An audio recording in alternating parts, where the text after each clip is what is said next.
ごきげんよう、上川薫です。今回取り上げる話題は日本の政治、いわゆる LGBT 法についての話をしようと思います。この話題については私への動画へのコメントで何人かの方から前から少しずつコメントが入っていました。上川さんの立場からすると LGBT 法についてどのように考えているかぜひとも発信してほしいという内容です。というわけで今回の動画ではLGBT 法についての問題点を私なりの解釈でお話をしようと思います。おそらく皆さんにとっては望まないようなコメントもあるかとは思いますが、それだけこの問題は様々な立場からコメントができる話であることをご理解ください。まずはこの話というのは自民党案から最初スタートして、その後野党との間で修正が加えられて最終的には国会で採択されました。というわけで、もともとこの話の出元である自民党の議員がどのように考えているか少しコメントを見てみましょう。いわゆる安全保障問題では考えの近い高市議員のコメントを拾います。ツイッターでの発言はこちら。いわゆる LGBT 法案については、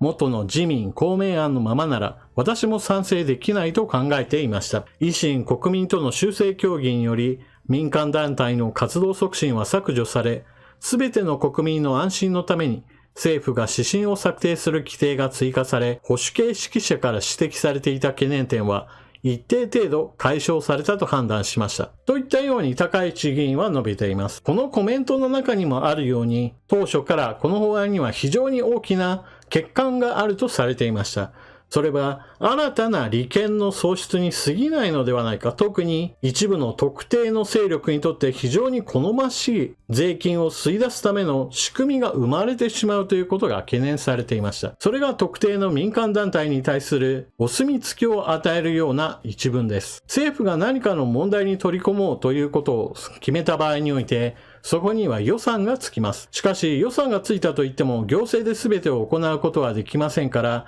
民間でもっと詳しい団体がいるのであれば、そのような団体に活動資金をある程度渡して頑張ってもらおうということがよくあることです。しかし問題なのはそうしたお金が渡る団体というのが最初から税金をメータにして、もしくは活動資金を最初から税金が入ることを念頭にして作られた団体であったり、そのような税金がどのような仕組みで出てくるか、そのことに精通した人物が代表していたりと、いわゆる税金ありきの存在の人たちに政治の仕組みとしてお金の流れが作られてしまうといったことが問題視されています。この問題というのは別に LGBT 法案だけの話ではなく、いわゆるこれまでの様々な行政が行ってきたことに対して常に利権が存在し、その利権に対して予算がつき、その予算が延々と特定の人たちに流れ続けるという問題を生み出しています。特に日本の行政というのは一度予算がついてしまうと、その予算を見直して税金の支出をゼロにするということを極めて難しい悪い習慣があります。なぜそのような悪い習慣が続いてしまうかといえば、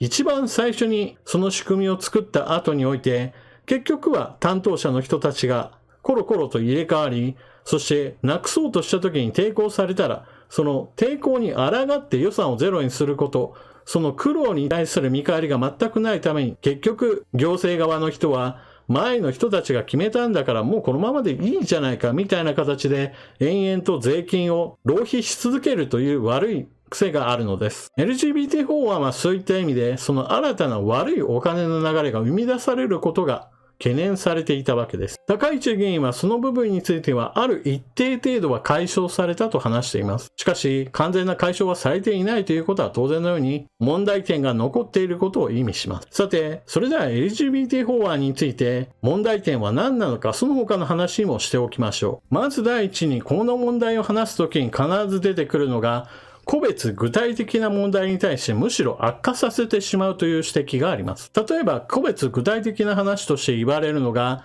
女性の権利が侵害されてしまう問題、トイレやお風呂、そういった場所に自称トランスジェンダーの人たちが潜り込んでくる。見た目はどう見ても男性なのに、政治人として私は女性だと言い張る人たちが盗撮やもしくは窃盗などを目的として女性用トイレなどに入ってきてしまう。お風呂や着替え場など様々な場所に入ってきてしまう。そういった問題に対してこの法案を裏付けとして、いや、私は性自認として女性なのだから、見た目が男性であったとしても、それを理由として入ることを拒否するのは、これは差別にあたる。差別しないでくださいというような言い逃れをするのに利用される可能性がある。悪人にとって都合の良い法律になる危険性が指摘されています。ですからこの問題、LGBT 法案を作る前にやらなければならないのは、個別具体的な話として解決しなければならない問題に対して先に法案を何か作っておく必要があります。先ほども述べたような女性用トイレに自称女性という犯罪者が入り込まないようにするための法律やお風呂やプールの着替えといったそのような場所に犯罪者が入らないことをしっかりと規定する必要があるわけです。決してそれは差別ではなくて犯罪者を締め出すためのものである。女性専用であるべきところには女性しか入れませんよということを厳格に定めるような法律がしっかりと必要なわけです。決してこれは差別とか区別とかの話ではなく、犯罪をしてはならないという当たり前のことを明確化するための規定を作るべきなのです。施設管理者側にその権利をしっかりと与え、犯罪者が LGBT 法案やもしくは差別をするなといったたわごとを許さないための仕組みが必要なわけです。そして私自身の考えとしてはそのように、そもそもの性別に対しての権利を LGBT 法案を理由としてこれを侵害するのは全く話にならないと思います。例えば女性用の場所は女性用の場所として守る必要があります。トイレにしても着替え場にしてもそうなのですが、LGBT 法案でいうトランスジェンダーの人たち、性別と脳みその性別がずれている場合においては、それらの人たちのための新たな場所を作るのが私は一番良い解決方法だと思います。トイレであれば、男性用トイレ、女性用トイレ、多目的用トイレというものが現在の場合あるのであれば、そこに第4のトイレとしてオールジェンダー、既存のトイレどこに入るか迷う人や、もしくは入った場合において第三者から見た場合、不都合が起こりかねないといったことを懸念する場合においては、どなたでも使えますよというトイレを新たに設けるべきだという、そうした個別具体的な解決方法を行政の方で法律として作り、公共施設や一般の商業施設についても、新たな施設を作る場合においては、そのような選択肢を増やした状態で施設を作らなければならない。そのような解決方法に取り組むべきなのです。また、この LGBT 法案についての問題を語るときに、そうした個別具体的な話とはまた別の問題として、G7 サミットに間に合わせるために法案提出を行い、成立を急いだのではないかといったことが批判されています。その点については政府自民党は猛烈に反省すべき点です。というのも、先ほども述べたように私は個別具体的な対策をまず作るべきだといったことを考えているので、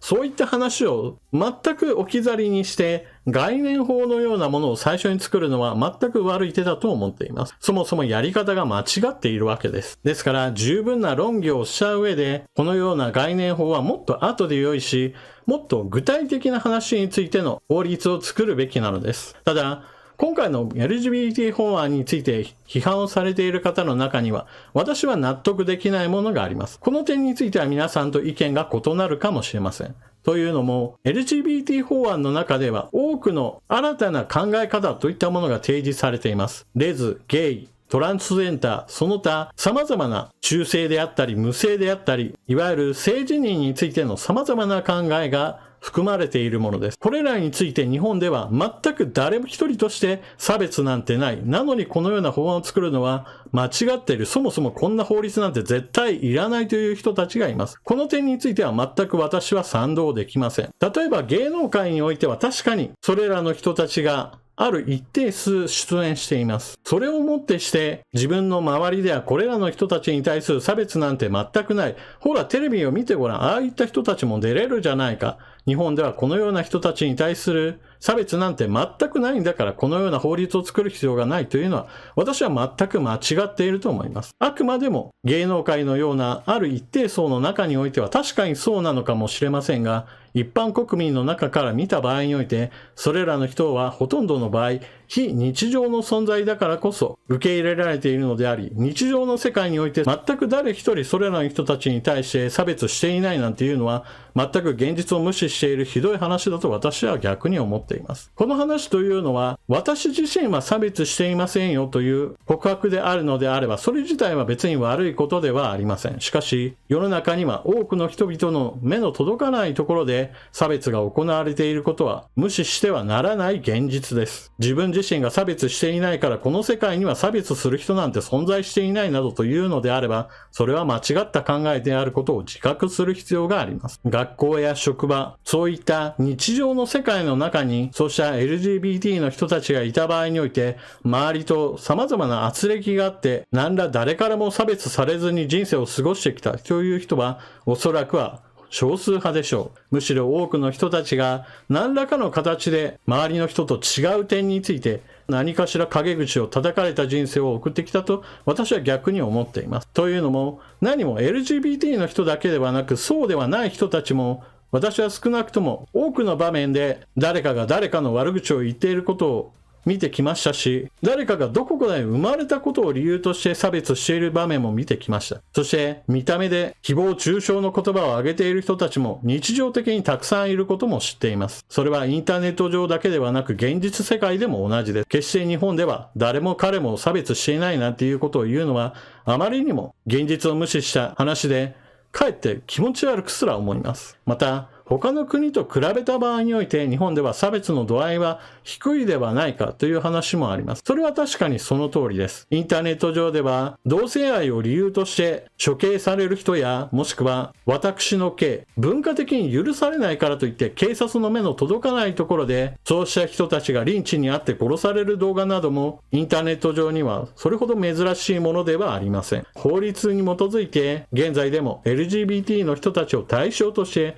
それらの人たちを犯罪者として規定している国もあります。そうした国に比べると日本においては同性愛だからといって犯罪者として捕まることもなければ死刑にされることもありません。また日常生活上においても男性が女装して電車に乗っているからといっていきなり誰かに殴りかかられたり銃殺されるといったこともありません。そういった意味では他の国に比べれば確かに差別の度合いは低いものです。しかし、程度が低いということとないということは全く違うということを理解してください。というわけで、私の立場、私の考えから、そして私の人生から見た場合においての LGBT 法についての見解です。法律として考えた場合において、こうした概念法といったものを作るよりも、まず個別具体的な話として、まず女性としての権利を守るために、女性専用のものは女性専用、男性専用のものは男性専用。その上でトランスジェンダーやもしくはそれ以外の性別としての自覚がない、いわゆる無性や中性の人たちに対する